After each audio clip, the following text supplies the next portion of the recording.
Mr. Nichols, I'm deeply concerned that the Western Hemisphere is being overwhelmed by anti-Americanism, and that countries across the region are aligning themselves with our adversaries and our enemies.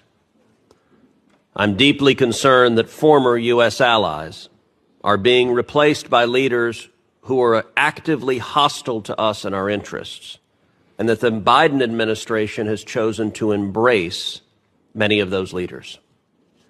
President Biden warmly hosted Lula da Silva at the White House and called him a close friend. Lula is an anti-American Chavista who embraces the Chinese Communist Party, Vladimir Putin, and the Iranian regime.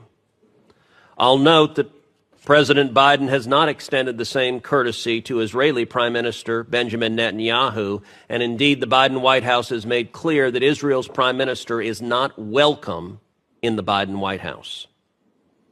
Now, one of the very insidious ways that our adversaries and our enemies have infiltrated the region is through corruption. China, Russia, and Iran all exploit endemic corruption, including and especially corruption driven by left-wing movements to advance their geopolitical agendas. Congress, and specifically this committee, has recognized the importance of combating such corruption and have given you powerful tools, in particular under Section 7031C, sanction authorities. The Biden administration has used these sanctions repeatedly across the Western Hemisphere, but not, I'm dismayed to say, not against the left-wing anti-American communists who are aligning with Russia and China and Iran. Quite the opposite. Again, the Biden administration has looked the other way at malign behavior from such actors. Well, Brazil. Bolsonaro, a pro-American leader, was replaced, to the Biden administration's cheering, with an anti-American radical Lula.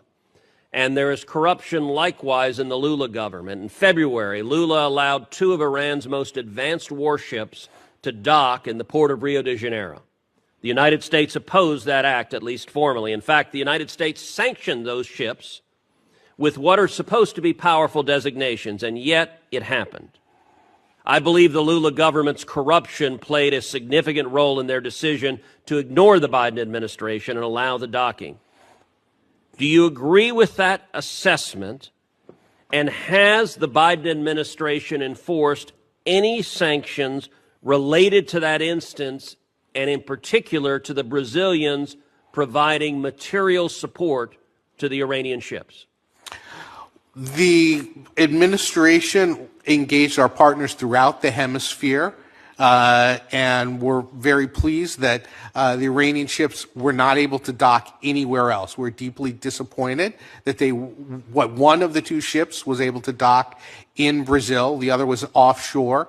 I refer you to OFAC for any additional information on. Has the Biden administration sanctioned the Brazilian government, led by Joe Biden's self-described good friend, the anti-American leftist Lula? Have you sanctioned the Brazilian government for violating U.S. law and allowing the Iranian ships to dock? I would refer you to OFAC as to whether or not they've made a determination that action violated. You don't know whether you've sanctioned Brazil? I would refer you to OFAC. Do you know? I would refer you to OFAC. Do you know the answer? That's a yes or no question. Do you know whether the Biden administration has sanctioned Brazil? I am not aware of any sanctions with regard to that specific situation. Nor am I, and that's the problem.